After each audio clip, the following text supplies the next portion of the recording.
नमस्कार मित्रांनो, बातमी न्यूज यूट्यूब चॅनलवर आपलं सर्वांचं स्वागत आहे. आज आपण CISFमध्ये कॉन्स्टेबल ड्रायव्हर आणि कॉन्स्टेबल ड्रायव्हर कम पंप ऑपरेटरची जी भरती निघालेली 2025 ती आपण पाहणार आहोत. त्याबद्दल संपूर्ण माहिती आपण जाणून घेणार आहोत. आजच्या व्हिडिओमध्ये काय काय मिळणार आहे आपण पाहू. CISFमध्ये कॉन्स्टेबल ड्रायव्हर आणि कॉन्स्टेबल ड्रायव्हर कम पंप ऑपरेटर भरती 2025 बद्दल सविस्तर माहिती आपण पाहणार आहोत. CISF म्हणजे नेमकं काय, भरती केल्या जाणाऱ्या पदाची कार्य व जबाबदारी आपण पाहू. त्यानंतर पदासाठी पात्रता काय लागते, वय मर्यादा काय लागते, शैक्षणिक जी एलिजिबिलिटी ती काय लागते, अनुभव कशा कोणत्या गोष्टीचा लागतो ते पण आपण पाहणार आहोत. त्यानंतर प्रवर्गनीय जागा किती आहेत, कोणत्या कॅटेगरीच्या किती जागा ते आपण पाहू. पगार, परीक्षा फी, अपात्रता कोणती आहे ती आपण पाहणार आहोत. निवड प्रक्रिया ती आपण समजून घेणार आहोत. PET PST डॉक्युमेंट व्हेरिफिकेशन, त्यानंतर ट्रेड ड्रायव्हिंगची चाचणी, लेखापरीक्षा, वैद्यकीय तपासणी इत्यादी माहिती आपण पाहणार आहोत. त्याच्या व्यतिरिक्त ऑनलाईन अर्ज कसा करावा आणि अर्ज करण्याची शेवटची दिनांक वगैरे या संदर्भातील संपूर्ण माहिती आज या व्हिडिओमध्ये पाहायला मिळणार आहे. तर शेवटपर्यंत व्हिडिओ पहा, तर तुम्हाला सर्व माहिती पाहायला मिळेल. त्यामुळे CISFमध्ये कॉन्स्टेबल ड्रायव्हर आणि कॉन्स्टेबल ड्रायव्हर कम पंप ऑपरेटर भरतीमध्ये काही महत्त्वाचे मुद्दे. CISFमध्ये जे पदं आहेत, कॉन्स्टेबल ड्रायव्हर आणि कॉन्स्टेबल ड्रायव्हर कम पंप ऑपरेटर, तर हे टेम्पररी पोस्ट सध्या आहेत. या टेम्पररी पद्धतीने भरल्या जाणार आहेत. परंतु जाहिरातीमध्ये असं दिलं आहे स्पष्ट की तात्पुरती जरी भरती असली तरी कायमसुद्धा ही पदं केल्या जाऊ शकतात. निवडलेले उमेदवार भारतात किंवा परदेशात सेवा देण्यास तयार असायला पाहिजे. CISF म्हणजे काय, सेंट्रल इंडस्ट्रियल सिक्युरिटी फोर्स, त्याचा long form central industrial security force, केंद्रीय औद्योगिक सुरक्षा दल. CISF म्हणजे काय आपण पाहू. जे भारत सरकारच्या गृह मंत्रालयाच्या अधीनस्थ असलेले एक सुरक्षा दल आहे. या दलाची स्थापना 1969 मध्ये करण्यात आली होती आणि त्याचे मुख्य उद्दिष्ट आहे भारतातील महत्त्वाच्या उद्योग, सरकारी संस्था, सार्वजनिक क्षेत्रातील उपक्रम आणि इतर महत्त्वाच्या ठिकाणी सुरक्षा प्रदान करणे. CISFचे मुख्य कार्य औद्योगिक सुरक्षा. CISF भारतातील विविध औद्योगिक युनिट्स, बंदरे, विमानतळ, न्यूक्लिअर पॉवर स्टेशन आणि इतर महत्त्वाच्या ठिकाणांची सुरक्षेची देखरेखीचं कार्य करते.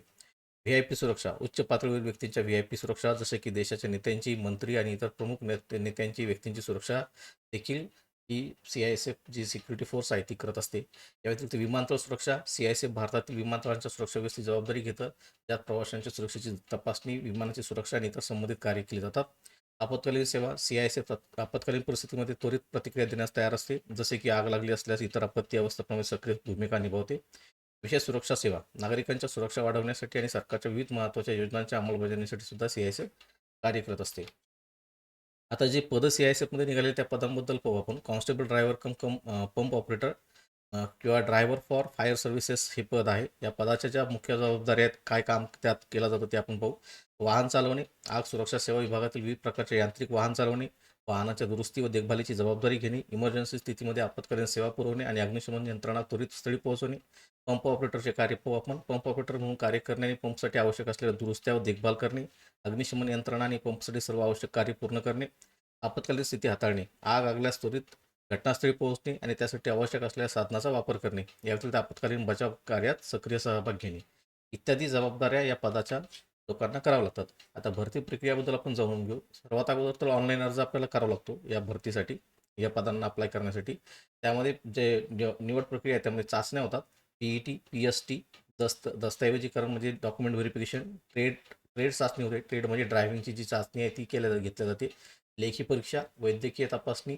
तर आपण या संपूर्ण प्रक्रियेची जी इत्थंभूत माहिती आहे ती आता समोर घेणार आहोत. कॉन्स्टेबल ड्रायव्हरचे जे डायरेक्ट रिक्त जागा आहेत तर त्याच्या आपण प्रवर्गनिहाय ज्या रिक्त पद आहेत ते पाहू. SC कॅटेगरीसाठी 126 जागा आहेत, ST कॅटेगरीसाठी 63 जागा आहेत, OBCमध्ये 228, EWCसाठी 84 जागा, ओपनसाठी 344, एकूण 845 जागा आहेत. आणि या जागांमधून 10% जागा म्हणजे या जागांपैकीच 10% जागा माजी सैनिकांसाठी राखीव आहे. म्हणजे 85 जागा 845 पैकी या माजी सैनिकांसाठी असणार आहे. त्याचप्रमाणे कॉन्स्टेबल ड्रायव्हर कम पंप ऑपरेटर या पदासाठीच्या जागा आपण पाहूया. SC कॅटेगरीसाठी 41 जागा, STच्या 20 जागा, OBC कॅटेगरीसाठी 75 जागा, EWSसाठी 27, ओपन कॅटेगरीसाठी 116 जागा, एकूण 279 जागा. याच्यातल्या एकूण पदाच्या एकूण जागा आहेत त्याच्या 10% म्हणजे 28 जागा या माजी सैनिकांसाठी राखीव असणार आहेत. या पदास याचा पगार आपण बघू. कॉन्स्टेबल ड्रायव्हरसाठी 21,700 ते 69,100 इथपर्यंतचा हा पगार आहे प्रत्येक महिन्याला. कॉन्स्टेबल DCPO त्याला सुद्धा सेम पेमेंट 21,700 ते 69,100. पात्रता. राष्ट्रीय उमेदवार हा भारताचा नागरिक असला पाहिजे. वयोमर्यादा त्याची 4 मार्च 2025 रोजी कमीत कमी 21 वर्ष पूर्ण केलेली पाहिजे आणि जास्तीत जास्त 27 वर्ष. हे झालं सर्वसामान्य वयोमर्यादा. याच्या व्यतिरिक्त जी SC ST साठी 5 वर्षाची सूट आहे ती मिळते. कॅटेगरीनुसार ओबीसीसाठी 3 वर्षाची सूट मिळते. त्या व्यतिरिक्त जे सरकारी कर्मचारी इतर वयोमर्यादा आहे ती आपण पाहू. जनरल ईडब्ल्यूएस ओबीसी जर कॅटेगरीचा उमेदवार असेल, सरकारी कर्मचारी, तो जर अर्ज करत असेल तर 40 वर्षापर्यंत तो अर्ज करू शकतो. एससी एसटीचा उमेदवार जर सरकारी कर्मचारी असेल आणि तो अर्ज करत असेल तर 45 वर्षापर्यंत वयोमर्यादा त्याला आहे. त्याच्या व्यतिरिक्त किमान 3 वर्ष त्यांनी सेवा दिलेली पाहिजे, प्रोबेशन पूर्ण केलेलं पाहिजे, शिस्तपूर्ण सेवा रेकॉर्ड असलं पाहिजे, वार्षिक प्रतवारी सरासरीपेक्षा जास्त असली पाहिजे, ही त्याची अट आहे. त्याविषयी तर 1984च्या दंगली दिल्ली व 2002च्या गुजरात दंगलीतील पीडित कुटुंबियांसाठी 5 वर्षाची विशेष सवलत आहे. पात्र व्यक्ती दंगलग्रस्ताचा मुलगा मुलगी, दत्तक मुलासह जोडीदार, अवलंबित भाऊ बहीण यासाठी पात्र आहे. अपात्रता आपण जाणून घेऊ. त्याची पत्नी जोडीदार जिवंत असताना ज्याने दुसऱ्या व्यक्तीसोबत कॉन्ट्रॅक्ट विवाह केला किंवा जीवनसाथी म्हणून राहत असेल तर तो उमेदवार नियुक्तीसाठी पात्र नाही.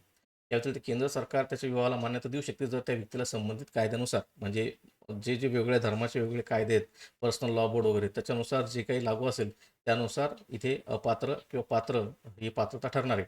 त्यानंतर बडतर्फी, सरकारी सेवेतून बडतर्फ केलेल्या व्यक्तीला या पदासाठी अर्ज करता येणार नाही. शैक्षणिक पात्रता आपण पाहू. उमेदवाराने 10वी पास केलेली असली पाहिजे. ड्रायव्हिंग लायसन्स त्याच्याकडे असलं पाहिजे. अवजड मोटर वाहन म्हणजे हेवीचं लायसन्स त्याच्याकडे असला पाहिजे. त्या व्यतिरिक्त त्याच्याकडं लाईट मोटर व्हेकलचं लायसन्स असलं पाहिजे आणि गिअरसह मोटरसायकलचं लायसन्स त्याच्याकडे असलं पाहिजे. हे 3 लायसन्स असणं आवश्यक आहे.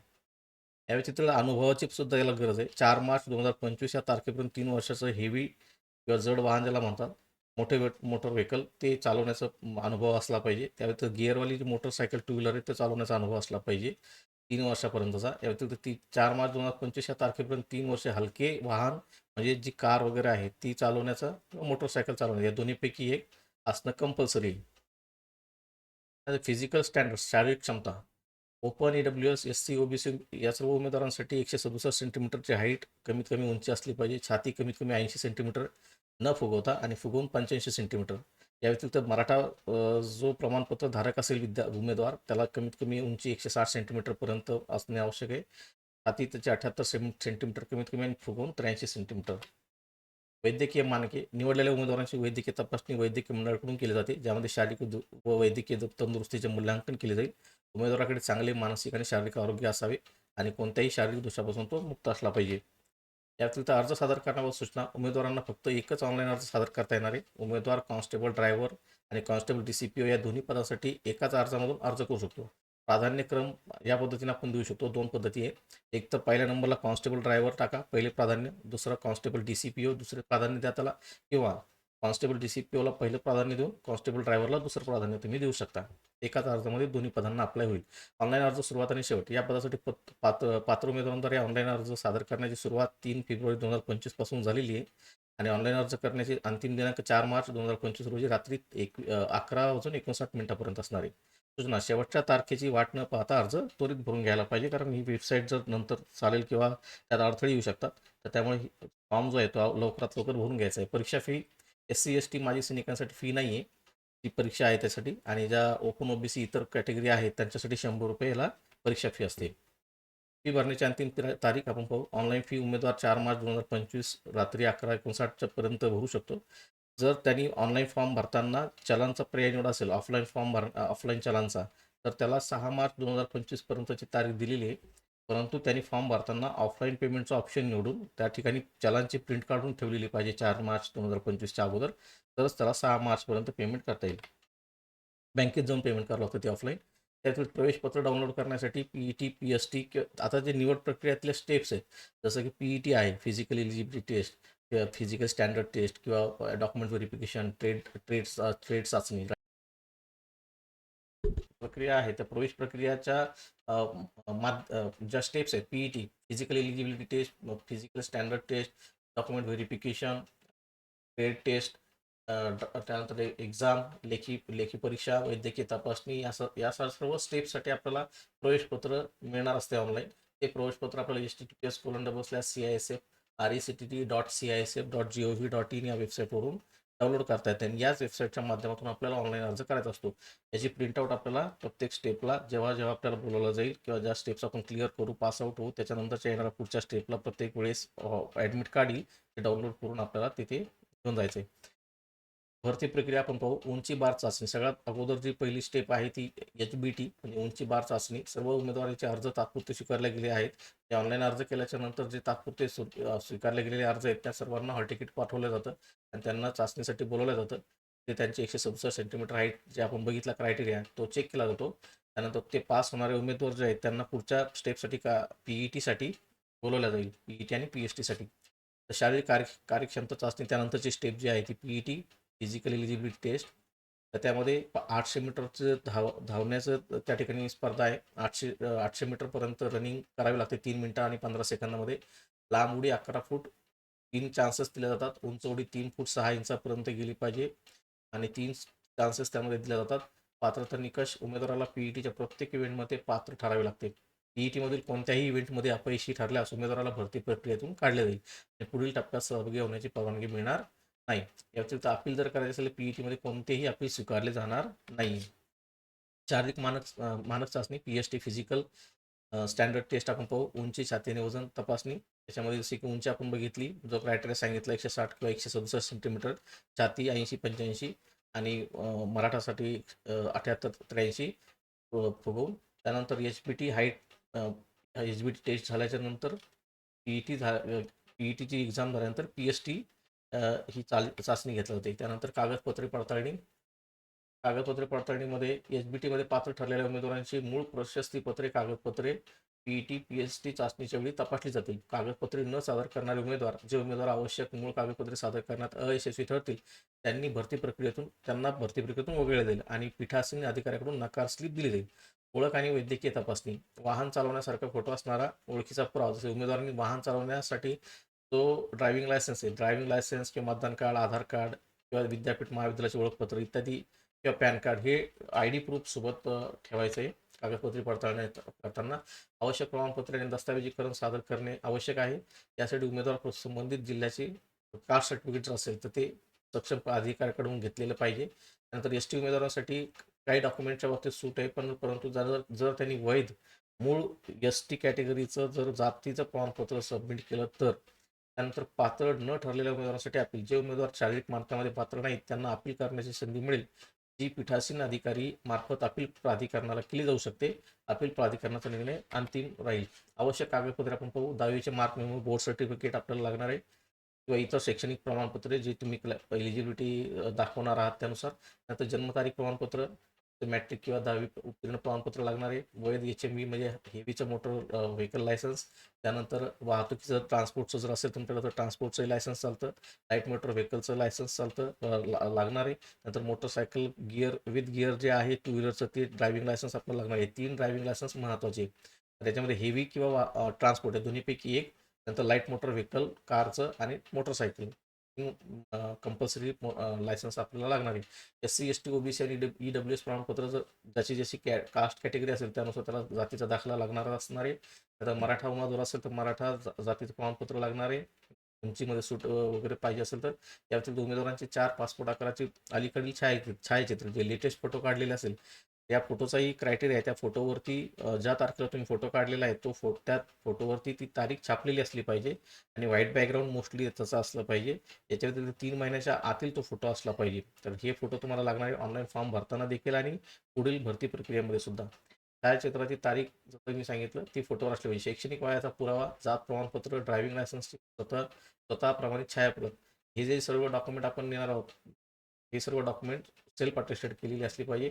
आदिवास प्रमाणपत्र असेल हे सुद्धा लागणार आहे. उमेदवारांनी वाहन चालवण्यासारखे फोटो असणारा ओळख पुरावा, आयडेंटिटी प्रूफ जे आहे ते आपल्याला सोबत न्यायचं. समाधान कार्ड, आधार कार्ड, विद्यापीठ महाविद्यालयाचं ओळखपत्र असेल, आय कार्ड असेल.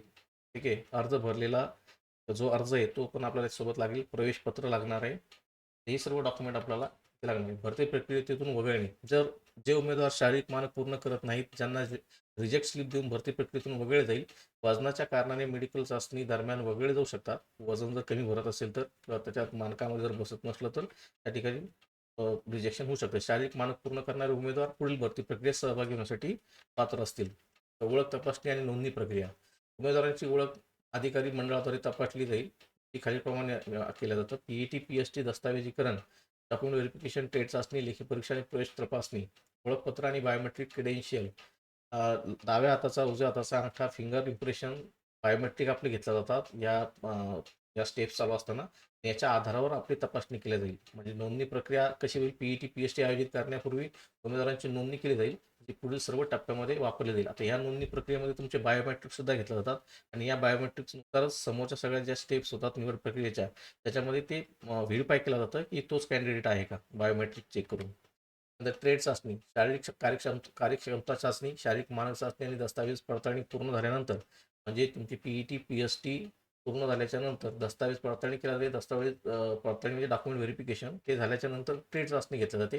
म्हणजे तुमचं जे ड्रायव्हिंग आहे ते ड्रायव्हिंगची टेस्ट घेतली जाते. उमेदवारांनी प्रत्येक चाचणीमध्ये किमान पात्रता गुण मिळवणे आवश्यक आहे. जे उमेदवार पात्रता गुण मिळवू शकणार नाहीत त्यांना नकार स्लिप जारी केली जाईल आणि पुढील भरती प्रक्रियेत सहभागी होण्याची परवानगी देण्यात येणार नाही. ट्रेड चाचणीचा तपशील आपण पाहू. हलक्या वाहनासाठी ड्रायव्हिंग चाचणी जी घेतली जाते, लाईट मोटर व्हेकल, त्याच्यात 50 गुणाची ती चाचणी असते. त्यात कमीत कमी पात्रता गुण 25 आहेत.